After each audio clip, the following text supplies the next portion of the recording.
Hello everyone, Kolkata নিয়ে নতুন একটি ব্লগে আপনাদের আরও একবার অনেক অনেক স্বাগতম। এটা ছিল আমাদের কলকাতার সেকেন্ড ডে। তখন বাজে সকাল 11টার মতো। অলরেডি ব্রেকফাস্টের টাইম কিন্তু ওভার হয়ে গিয়েছে, কিন্তু আমাদের তো এখন ব্রেকফাস্ট করতেই হবে। অনলাইন চেক করে আমরা চলে গেলাম সারাং রেস্টুরেন্টে। এখানে গিয়ে ভাগ্য ভালো যে আমরা ব্রেকফাস্ট পেয়ে গিয়েছি। ওভারটাইমে যাওয়ার পরেও আমরা এত সুন্দর খাবার পেয়েছিলাম, আর ইডলিটা ছিল একদম মনে রাখার মতো।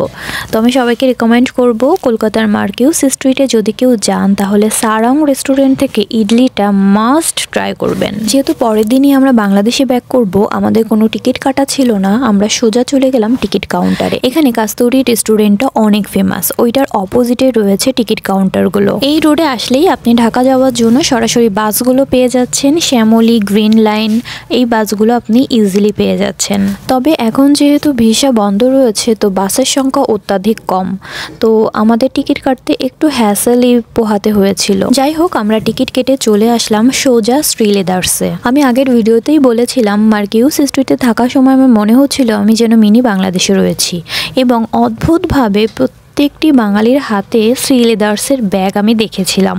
তো আমি ভাবছিলাম আমি কখন শ্রীলেদার্সে ঢুকবো। শ্রীলেদার্সের কালেকশনের কথা জানে না এমন খুব কম ব্যক্তি রয়েছে। এখানে কালেকশন এক কথায় অনবদ্য।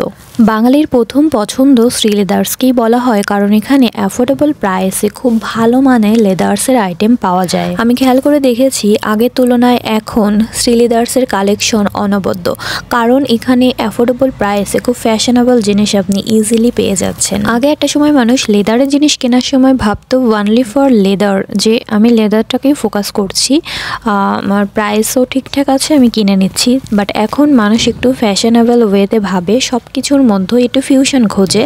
তো শ্রীলেদার্স এখন ওই আঙ্গিকেই কিন্তু সব প্রোডাক্টগুলো সেল করছে। আমি বেশ কিছু জুতা এখানে ট্রায়াল দিয়েছিলাম, আসলে অনেক কমফোর্টেবল। তবে যেহেতু পূজার শেষ সময় আমরা গিয়েছিলাম, সাইজ একদমই অ্যাভেলেবেল ছিল না। যেটাই পছন্দ করছিলাম সাইজ অ্যাভেলেবেল ছিল না।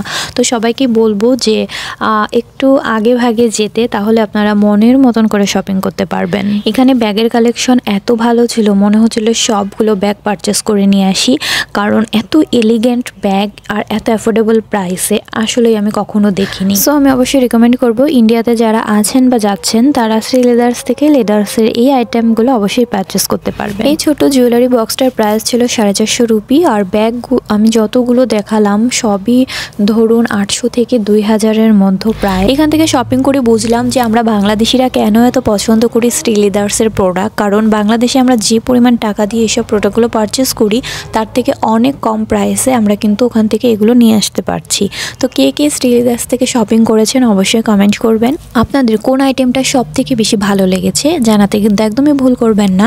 তো লাঞ্চের জন্য আমরা চলে আসলাম কাস্তুরি রেস্টুরেন্টে। তখন দুর্গাপুজোর অনেক আইটেম ছিল, খুব লোভনীয় কিছু আইটেম ছিল। এখানে পানির বাটার মশলাটা আমাদের সব থেকে ভালো লেগেছিল, এটা আমি সবাইকে রেকমেন্ড করতে চাই। এখানে আমরা স্পেশাল থালির পাশাপাশি কচু দিয়ে চিংড়ি মাছের এই রেসিপিটাও ট্রাই করেছিলাম। এক কথায় অনেক টেস্টি আর ইয়াম্মি একটা রেসিপি। এই রেস্টুরেন্টের অ্যাম্বিয়েন্স, ডেকোরেশন এবং ফুড আমার এতটাই ভালো লেগেছে, আমি সবাইকে রেস্টুরেন্টটাই রেকমেন্ড করব। তো no more today, thank you for watching, by.